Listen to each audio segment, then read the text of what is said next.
আসসালামু আলাইকুম, সবাই কেমন আছো?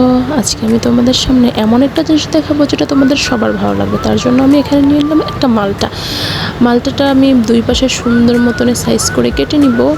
কেটে নেওয়ার পরে এখানে দেখতে পারতেছো আমি কীভাবে কাটছি, চাইলে তোমরাও এটা করতে পারো। তারপরে আমি এটা কেটে নিয়ে মালটার ভিতরের অংশটা আমি সুন্দর করে ছুরি দিয়ে কেটে ভাবে আস্তে আস্তে বের করে নিব। বের করে নেওয়ার পরে আমি এটাকে সুন্দর একটা শেপ দিয়ে ছোট ছোট শেপ দিয়ে কেটে নিব। কেটে নিয়ে তারপরে দেখো আমি এক সাইডে রাখলাম, আর এখানে আমি একটা ডল ফেস বানিয়ে নিব। তোমরা চাইলে অন্য কিছু বানিয়ে নিতে পারো। নেওয়ার পরে আমি মালটার যে পেছনের যে অংশটা আছে সেটাকেও আমি কেটে নিলাম। নিয়ে এখানে দেখো আমি কান বানালাম দুইটা ডল ফেসটার। তারপর আমি এটাকে মালটার ভিতরে এভাবে সুন্দর করে বসিয়ে দিব। বসিয়ে দিয়ে যে ছোটো ছোটো অংশগুলো ছিল সেটাও তার ভিতরে আমি রাখবো। তো দেখো কত সুন্দর হয়েছে।